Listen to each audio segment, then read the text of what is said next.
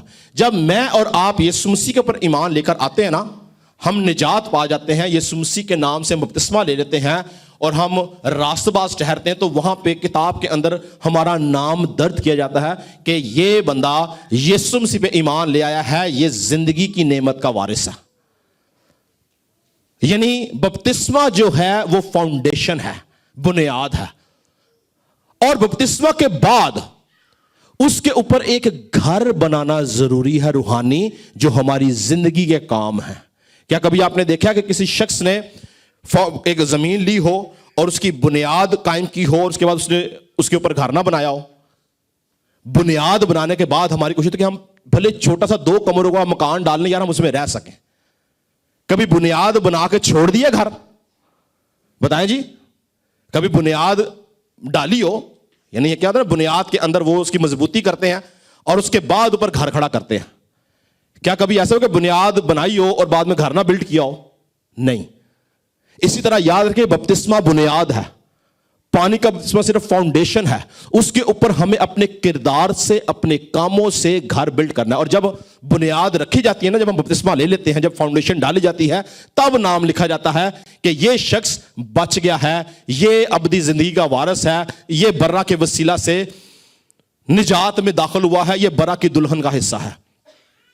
اور نجات پانے کے بعد ممکن ہے کہ آپ کے پاس 20 سال ہیں اس دنیا کے اندر, آپ نے ان 20 سالوں میں خدا کو اپنی زندگی نہیں دی, کلام کی روشنی میں زندگی نہیں گزاری, عالم بالا کی چیزوں کی تلاش میں نہیں رہے, بلکہ اپنی پرانی انسانیت میں, پرانی فطرت میں زندگی گزارتے رہے ہیں, تو ایک وقت آئے گا جیسے ہی ہم مریں گے, ہم زمین کے اندر دفن بھی نہیں کیے جائیں گے کہ ہمارا نام کتاب حیات سے کاٹ دیا جائے گا. کیوں؟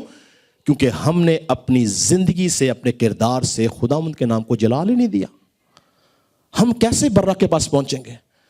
اس لیے پانی کا بپتسمہ لے لینا صرف آسمان کی بادشاہت میں داخل ہونا نہیں ہے, یاد رکھے, بلکہ اپنی زندگی کے اندر جب تک ہم زندہ ہیں, عالم بالا کی چیزوں کی تلاش میں رہنے والا شخص بادشاہت کا حصہ بنے گا. یہ ایک بہت بڑی مسکنسپشن مسیحیت میں پائی جاتی ہے کہ جی بس ہم نے نجات پا لی ہے, یسوع مسیح کے وسیلہ سے ہماری رہائی ہوگی, اب ہم جو مرضی کرتے پھریں, ہم نے بادشاہت میں جانا. ایسا نہیں ہے. عبرانیوں کا خط اس بارے میں بھرا پڑا ہے, گلیتیوں کا خط, کرنتھیوں کا خط, پالوس رسول جگہ جگہ اس بات کو بیان کرتا ہے کہ ہمیں جب تک زندہ ہیں ہمیں گناہ کے خلاف جنگ کرنی ہے. آپ جانتے ہیں کہ جو قوم بنی اسرائیل کو جب خدا نے ملک مصر سے نکالا تھا, تو کس پرپس سے نکالا تھا؟ کیوں نکالا تھا؟ کہ یہ کہاں پہ پہنچے جی؟ وعدہ کی سرزمین تک پہنچے. کیا پہنچے تھے؟ نو. آپ پڑھیں, لکھا خدا نے ایک امت, ایک نسل کو جو وہاں سے نکلی تھی 40 سالوں میں بیابان میں مار ڈالا, ان کی اولاد گئی تھی وہاں پر. اس لیے پانی کا بپتسمہ لینے کا مطلب یہ نہیں کہ ہم بادشاہت میں جائیں گے. اگر ہم کلام کی روشنی میں چلتے رہیں گے, کلام پہ قائم رہیں گے, راست بازی کی زندگی گزاریں گے, تب ہی ہم بادشاہت میں جائیں گے. یہ کلام مقدس کے اندر جو ہمیں باتیں بتائی گئی ہیں, یہ ہماری رہنمائی کے لیے ہیں. پرانا عہد نامہ, پرانے عہد نامہ کی جو کلیسیا ہے, وہ نمونے کے طور پر ہمیں دی گئی ہے کہ اگر ہم ان جیسے کام کریں گے ہم بادشاہت میں نہیں جائیں گے. ان کو نکالا اس لیے نہیں تھا کہ خدا ان کو بیابان میں مارے گا, ان کو نکالا اس لیے تھا کہ ان کو وعدہ کی سرزمین تک پہنچائے گا, مگر وہ اپنے کاموں, اپنے گناہوں کے وسیلہ سے رستہ میں ہی ہلاک کر دیے گئے. کسی کو نصیب نہیں ہوا. یہاں تک آپ سوچیں خدا کا سخت طریقہ کہ موسیٰ, مرد خدا موسیٰ جو ان کو لانے والا تھا, وہ بھی نہیں جا سکا, وہ بھی نہیں جا سکا. اور ان کی جو نسل تھی, ان کی جو اولاد تھی, جو 40 سالوں میں بیابان میں پیدا تھی, صرف اور صرف وہ اولاد وہاں پر گئی. اور ایک شخص اور, یشوا جو تھا, وہ وعدہ کی سرزمین میں پہنچا. باقی کوئی شخص جو ملک مصر سے نکلا تھا وہاں تک نہ پہنچ سکا. کیوں؟ کیونکہ انہوں نے خدا کے قوانین کی پاسداری نہیں کی. عزیزو, یہ وقت جو ہے, یاد رکھیں, جب آپ کو کلام سنایا جاتا ہے تو وہ کلام اس لیے تو کہ ہم اپنی زندگیوں پر غور کریں. ہم کس راہ پر چل رہے ہیں؟ ہمارے ذہن کدھر ہیں؟ کیا ہم خدا کے لیے زندگی گزار رہے ہیں؟ کیا ہمارا ذہن خدا کی طرف ہے؟ کیا ہمارے کام خدا کے لیے ہیں؟ کیا ہم کلام کی روشنی میں زندگی جی رہے ہیں؟ کیا ہماری زندگیوں میں خدا کا خوف ہے؟ کیا ہم خدا کے خوف سے زندگی گزار رہے ہیں؟ کیا ہم دنیا کی بھیڑ میں تو نہیں کھوئے ہوئے؟ ہماری زندگیوں میں کلام ایکٹیویٹ ہے؟ ہمارے ذہنوں میں خدا کی پریزنس ہے؟ ہم مسیح کے ساتھ ملاقات کرتے ہیں؟ ہمارے ذہن میں مسیح ہے؟ ہم اپنے آسمانی گھر کے بارے میں سوچتے ہیں؟ ہم نے کبھی آسمانی چیزوں کی تلاش کی ہے یا نہیں؟ اگر نہیں تو آج سوچنے کی ضرورت ہے، اور ہمیں آج سے عالم بالا کی چیزوں کے متلاشی رہنا ہے، انہی کے خیال میں رہنا ہے۔ وہیں پہ زندگی ہے، وہیں پہ برہ ہے، وہیں پہ خدا باپ ہے، وہاں پہ ہی پاک روح ہے، اور وہاں پہ فرشتے ہیں، ہمارے بزرگ وہاں پہ ہیں، کلام مقدس کے بزرگ وہاں پہ ہیں، اور وہیں پر ابدی زندگی ہے، اور وہیں ابدی مکان ہے۔ ہیلیلویا! ہمیں ہمیشہ اپنے ذہنوں میں، اپنے دلوں میں ابلیس کے خلاف جنگ کرنی۔ یاد رکھیں یہ زندگی آسان نہیں ہے۔ جو لوگ مسیح کے ساتھ چلتے ہیں وہ جانتے ہیں کہ ہر ایک سیکنڈ کے اوپر آزمائش ہے، ہر ایک سیکنڈ کے اوپر حملہ ہے، ہر ایک سیکنڈ کے اوپر جو ہے وہ ابلیسی قوتیں ہمارے پیچھے ہیں کہ ہمیں گناہ میں گرائے، لیکن لکھا ہے کہ جو آخر تک برداشت کرے گا وہی نجات پائے گا۔ جو چلتا رہے گا۔ ہم سے شاید غلطیاں خطائیں ہوں گی، یاد رکھیں ہم فرشتے نہیں ہیں، لیکن جان بوجھ کے غلطیاں خطائیں کرنے کا مطلب ہے کہ ہم خدا سے محبت نہیں کرتے ہیں۔ مرد خدا پالوس رسول جیسا شخص جو اتنا بڑا خدا کا بندہ تھا، وہ کہتا کہ جس نیکی کا میں ارادہ کرتا ہوں وہ تو میں کر نہیں سکتا، جو بدی میں سوچتا نہیں وہ مجھ سے ہو جاتی ہے۔ تو اس کا مطلب پتہ کیا ہے کہ اگر اتنے بڑے خدا کے نبی، اتنے بڑے خدا کے خادموں سے غلطی خطا ہوئی ہے تو غلطی خطا ہونا کوئی بڑی بات نہیں ہے، لیکن انٹینشنلی جان بوجھ کر غلطیاں خطائیں کرتے رہنا، مسلسل گناہ میں زندگی گزارنا، وہ خدا کے حضور مقبول نہیں ہے۔ کبھی خطا ہو کوئی بات نہیں، ہمیں کیا لکھا کہ برے کا خون ہمیں ہر طرح کی ناراضی سے پاک کرتا ہے۔ خطا ہوتی ہے، ہم خداوند کے حضور جائیں، خداوند مجھے معاف کر، مجھ سے یہ غلطی ہوئی ہے۔ لکھا کہ وہ معاف کرنے میں سچا ہے، عادل منصف خدا ہے۔ مگر ہر روز گناہ کریں، ہر روز جائیں، ہر روز گناہ کریں، ہر روز جائیں، ہر روز گناہ کریں، ہر روز جائیں، یہ منظور نہیں ہے خدا کو۔ اس لیے ہم چھوڑ دیے جاتے ہیں، ہم مشکلات کا شکار ہو جاتے ہیں۔ وانس ان اے بلو مون غلطی ہو جائے کوئی بات نہیں، لیکن مسلسل غلطیاں گناہ کرتے رہنا، اس میں ہم کسی بھی طور سے عالم بالا کے خیال میں نہیں ہیں، بلکہ ہم دنیا کی چیزوں کے خیال میں ہیں، دنیا کی باتوں کے خیال میں ہیں۔ آج عزیزو اس بات پر ختم کروں گا کہ ہمیں خداوند یسوع مسیح کے وسیلے سے جب ہم نجات پا گئے ہیں تو ہمیں خداوند یسوع مسیح کی بتائی تعلیمات، کلام کی روشنی، رسولوں کے خط، ان کی تعلیمات کو سامنے رکھتے ہوئے زندگی گزارنی ہے، کیونکہ زندگی بڑی مختصر ہے۔ یاد رکھیں سفر بہت جلد ختم ہونے والا ہے۔ ہم کہاں پر ہوں گے؟ ہمارے پاس دو چوائسز ہیں۔ ایک چوائس ہے کہ ہم جلتی آگ میں ہوں، اور ایک چوائس ہے جو ابھی پڑا گیا آپ کے سامنے، اس جگہ پر جہاں پر سونے کی سڑکیں ہیں، ہیروں کے دروازے ہیں، بہترین مکان ہے، خدا کا جلال ہے، برہ چراغ کے طور پر وہاں پر ہے۔ کیا ہم وہاں پہ جانا چاہتے ہیں یا ہم دنیا میں رہنا چاہتے ہیں؟